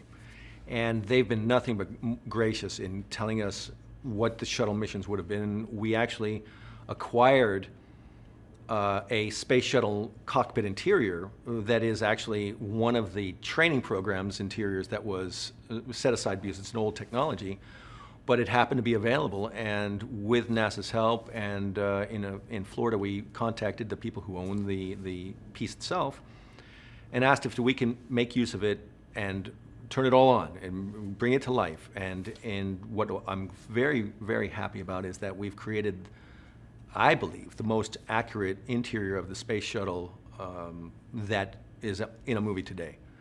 There's nothing, all the systems work, they're in the right orientation, the seats are accurate, are appropriate, the lighting is all there, the details to the handwritten, scribbled charts that we may need are in there. And we were able to get it here in Montreal, kind of break it apart a bit so we can kind of use different techniques in which to show weightlessness and how they would actually, the pilot, co-pilot, and people would operate the spacecraft on its way to the moon. It was really great that there were a lot of existing images for this set. Of course, we built the majority of the consoles in there because that's not something that you can readily find, and there's a lot of great visuals in there, also from NASA images that we were provided with. Scenes in the shuttle, they've been a challenge to film, really, because you have to rely so heavily on your own imagination to pull those kind of scenes off. You're being guided through the scene by an off-camera voice that tells you what you have to be reacting to on a kind of second-by-second basis. But because we haven't seen the visuals, really, we've seen a very loose previs, so we sort of know the shape of it, but we don't really know what we're reacting to visually. It can be sometimes quite difficult to engage with. And also, because we're in this shuttle and we're all strapped into our seats, and usually there's 2 and 1. So in the Endeavour, it was me behind, and then Halle and Patrick in front of me, and then in the Lander, it's me and Halle here and Patrick in front. You don't really feel that you're acting with people because you feel that I can't see Patrick's face, I can't really see Halle either. You feel like you're acting in a bubble, and it's just all about the images that your imagination can conjure up and how you can find a way of reacting to something that isn't there. One of the things that's impressed me about the design elements and the sets in particular are the way that through the narrative journey of the story, the landscape completely changes. And I think that what's great about Roland's movies in general is that when it's early on in the movie and it's set in the real world, it really feels like the real world. It doesn't feel like a glamorous sci-fi disaster movie with a lot of very, very stylized sets and a lot of spectacular design elements. Early on, it feels grounded in a real unglamorous, mundane reality that you can feel completely immersed in. And it's important that you do feel completely immersed in that, because the elements of the movie early on that are set in, on planet Earth 2020, they have to be real, because you have to create a real world which is in jeopardy and which is in danger of being destroyed later on in the film. So all of those early sets, Casey's apartment, the retirement home, the burger place that he works in, they felt so real and so immersive that you're instantly transported into that world and you start to care about that world. It feels like a world that deserves to be defended. Then as you go through the film, the sets and the design becomes more and more stylized. And then you end up in the interior of the moon. You know what I mean? But somehow that feels like one whole journey. So I think the thing that's impressed me most is it feels authentic at every single moment. I got to tell you, there's some great minds and Roland is the greatest of minds, because he has the imagination, the insight, and the knowledge and the ability to let it happen and make it happen. And we're all along for the ride. And it led to some really fantastic discussions, very incredible things of learning. I mean, my knowledge of physics has been dramatically increased because of just conversations at 8 o'clock in the morning. So with that in mind, it's really, it lends itself to Roland's idea of telling a realistic story about a nightmarish possibility. During this chase sequence, the moon is on one of its very fast elliptical orbits, very close to Colorado, which is ripping the Earth basically apart at the same time. So during this incredible car chase, there's mountains that are shifting, trees are flying, buildings are being shifted, the landmass is changing, and these guys are driving their Lexus through all this thing and making sure they survive. And not only are they battling the people chasing them, they're battling the environment that's happening around them. So what Roland did is he prevised the entire sequence, and it became this incredibly fun ride, and he knew what he needed to shoot and how he would shoot it and what we would not need. And through it, we figured that we can put them on a stage, blinding snowstorm at the same time, but only when there's impact, only when there's the car flies over a gorge with some gravitational help and crash lands into a forest, and when it stops is what we build when they get out of their car. So the entire sequence was created bigger than we could possibly build. The car is not even on the market yet, the one we've used, so it's very precious. It's the only one of its kind, so we had to be very delicate with the car. It's a very important car in this film. The family escapes all the natural and terrestrial problems going on around it, and yet the car survives and the car does its job, and it's epic. We had to do a car dealership, so we actually had a lot of help from Lexus corporate to help us get the logos ready or right. The interior design, we used their newest looks that we worked with them to make sure that we were accurate in what we portrayed. They gave us 5 vehicles that we could showcase. They were, terrific and supportive in every aspect of their vehicles. And it works for the movie.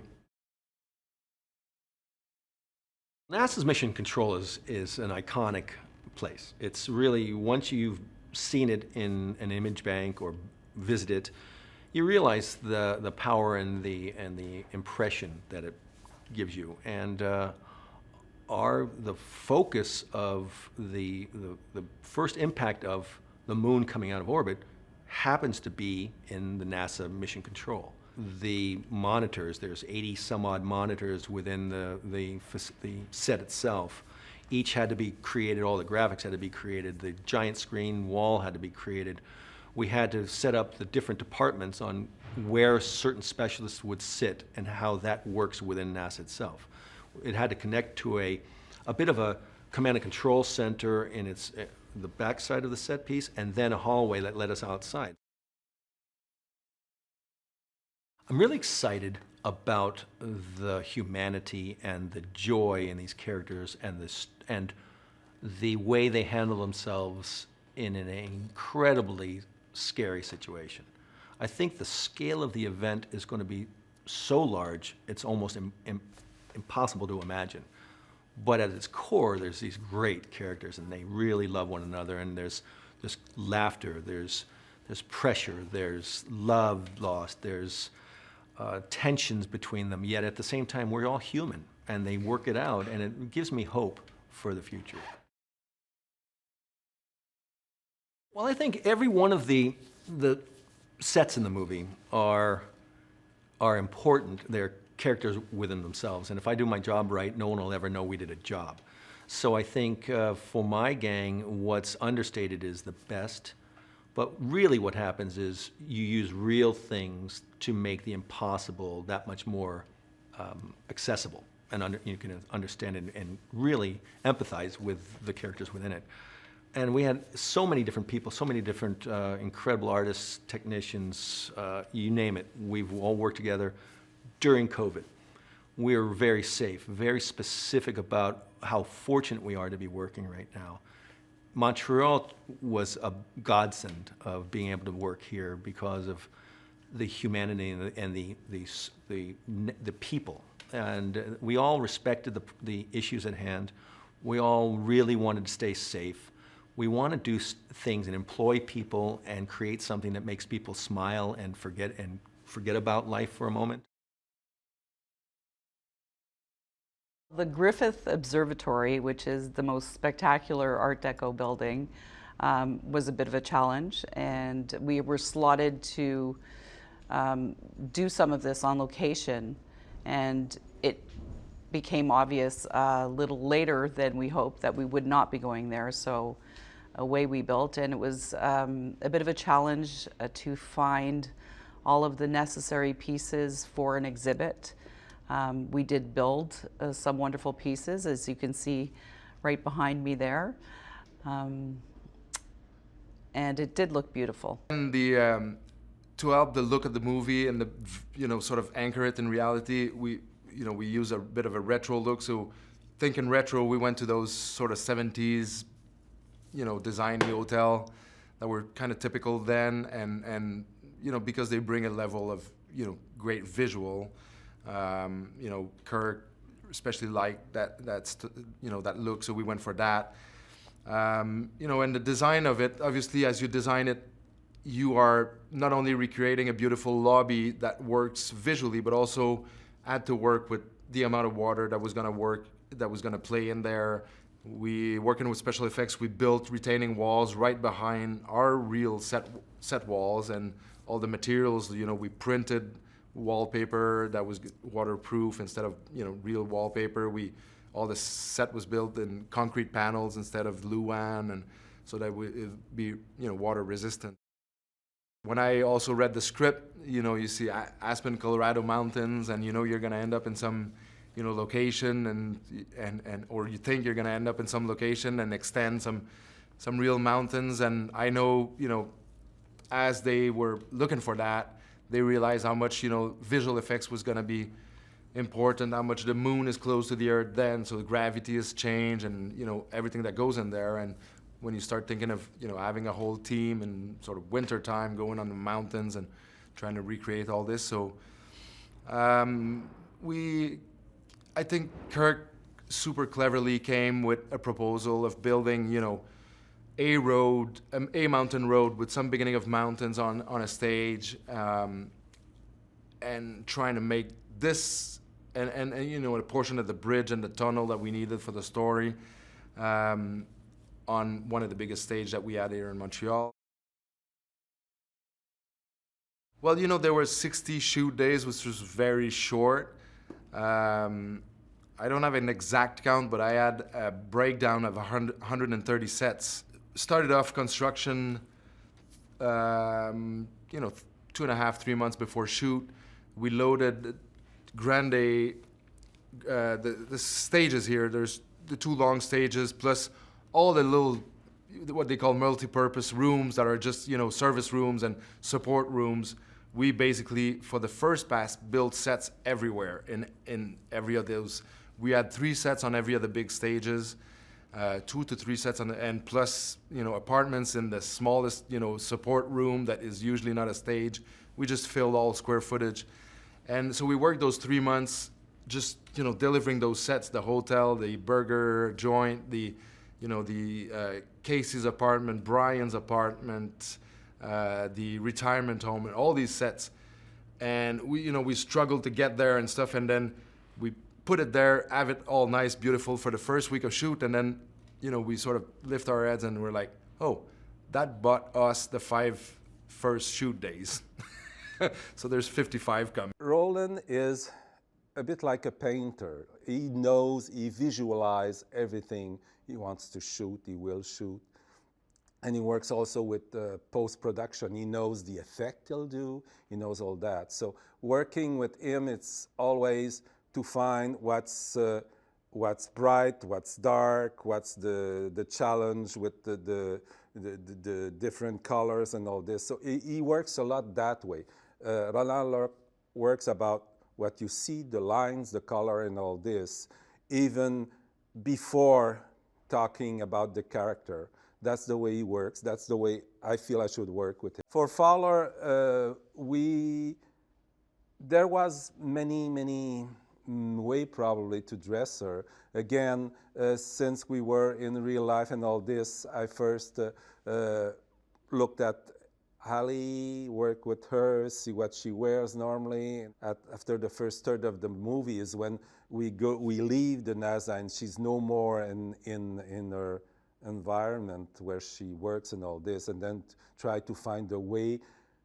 Where is she from? She was a pilot 15 years ago, okay. So she went to get back in the action, so which way would she get dressed? So, okay, she was used to pilot jacket, she was used to that kind of pants, and then to bring that slowly. When you decide to make costume for such scene where there will be zero gravity or things like that, you just need to, you have to prepare yourself to have doubles, triples for the rigging and all this. I always try to do things that were fitting to the body and all this, so there wouldn't be a major problem for the team when they shoot that, to say, well, the scarf should go flying that way and this, because it's too volatile. So this is the only thing where you have to concentrate. And from there, also you have to work with the stunts in prep to see what kind of rigging there will be, where there is going to be holes, what would be easier, should we fake it, should it